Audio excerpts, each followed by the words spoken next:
Changing clothes can be a very difficult activity, whether it's at the beginning of the day and we're trying to wake up our body and tell us where the certain parts of our body are, whether it's changing for PE, for a sports activity, or getting undressed at the end of the day into our pyjamas. There's many times that we have to change our clothes throughout the day, and it can be a really difficult activity for people with sensory processing disorder.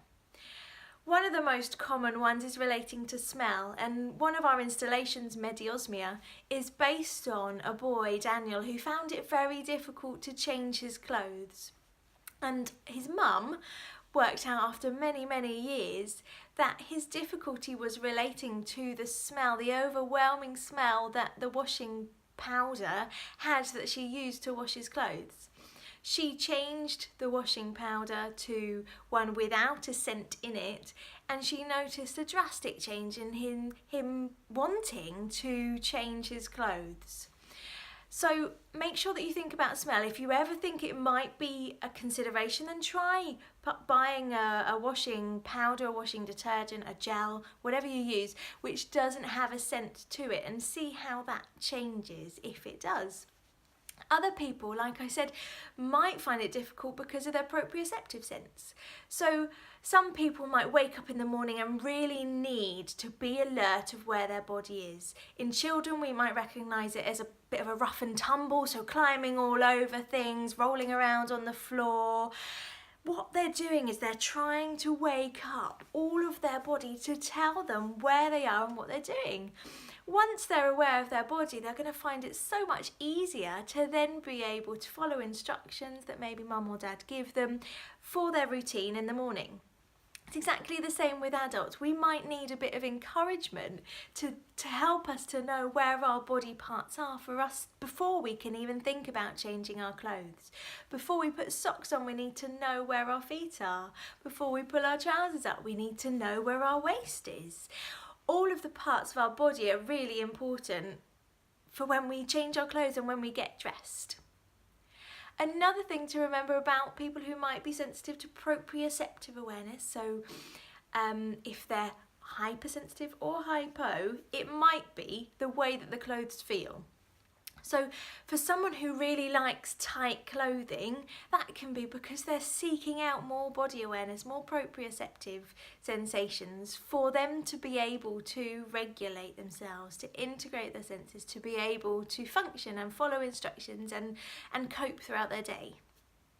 Other people might not like their clothes to be fitted, so may prefer to wear the same kinds of clothing every single day. It might be different colours, it might be the same colours, but the way that those clothes feel tell them about where their body is and what it's doing. So sometimes clothing choice can be a big impact as to why someone might find it difficult to, or not want to, reluctant to change what they're wearing. Other things can be relating to tactile sensitivities, so it might be the kind of fabric that a cloth is made from. Cotton tends to be a lot more airier, it breathes more, but some people find cotton to be scratchy. There's smoother fabrics, so lycra, sportswear, all those kinds of things which are softer on their skin. Some people prefer those, so it's worth trying different kinds of fabric. A classic example for difficulties with clothing relates to seams and tags.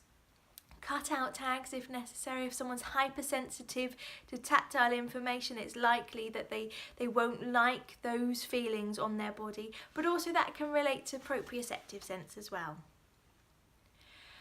Other reasons relating to clothing might be visual, so it might be the colours, it might be the patterns, it might be where someone is being asked to get changed. If they're getting changed in a room which is quite bright and it's quite light, they might find that a lot more difficult, especially if they're hypersensitive to visual information.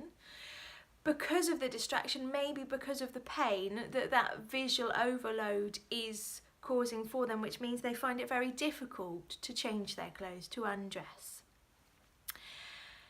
And one last aspect which is very important for when people change their clothes is relating to our vestibular sense. So our vestibular sense is our sense of movement.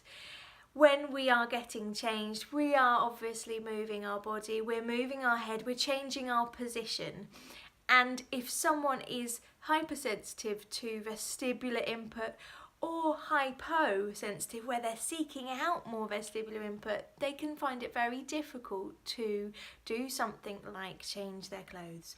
When we take a jumper off, we're having to be aware of where our body is. We might not necessarily be seeing what we're doing, but while we're doing that, we are being stimulated, we're receiving vestibular information. When someone is dressing us, it's exactly the same. So we're moving, our head is moving, and don't forget our vestibular sense is modulated between our ears. So anytime that fluid is moving around, we will be receiving vestibular input. For people who are hypersensitive to visual information, something as simple as asking them to stand up, maybe to pull up their leggings, pull up their trousers, can be very difficult just because of that change in position of their head. So let's think about all of the sensory aspects relating to activity, so like asking someone to change their clothes. Try and make sure you are able to support their overriding sensory needs.